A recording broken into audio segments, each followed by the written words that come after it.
Chaque jour, un verset de la Bible, une pensée et une invitation. Plus de power avec Léo. Tout le monde a un ami ou un membre de sa famille que vous vivez au-delà de ses moyens. Et si tu ne l'as pas, peut-être ces personnes-là, c'est toi, n'est-ce pas? Non, blague à part. La société dans laquelle nous vivons met une pression énorme sur la manière de vivre. Voyage dans des plages paradisiaques, voyage autour du monde, l'apparence d'une vie saine et en forme, la manière de s'habiller. Bref, vous voyez de quoi je vous parlais. Avez-vous déjà réfléchi à la façon dont vous vous positionnez dans la course effrénée de la vie? À la manière dont vous abordez vos rêves, vos relations, vos ambitions?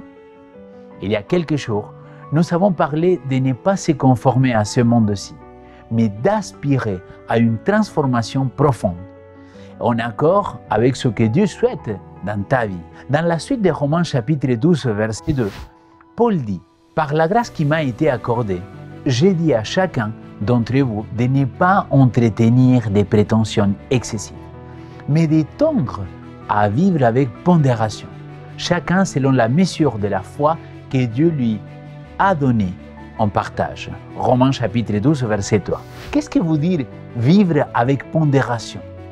Cela signifie tout simplement mener une vie de manière équilibrée, mesurée et réfléchie.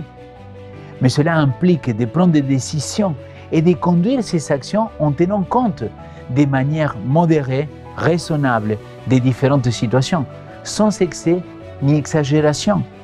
C'est un mode de vie caractérisé par l'intelligence, la tempérance et la sagesse. Mais peut-être tu te poses la question, mais comment trouver cette vie équilibrée?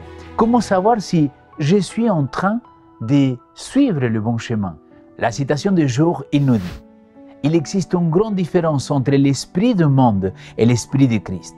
L'un conduit à la recherche de soi et des trésors qui seront détruits par les flammes du dernier jour. L'autre conduit au renoncement, au sacrifice de soi, pour obtenir les trésors qui n'y passent point.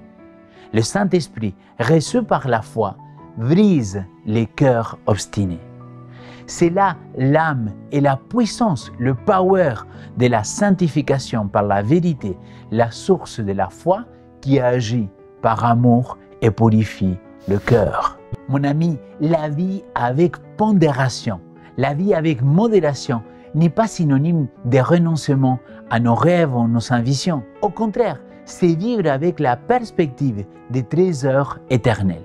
C'est s'engager dans des relations qui transcendent l'éphémère. Aujourd'hui, je t'invite à prendre un temps de prière avec Dieu et faire un bilan.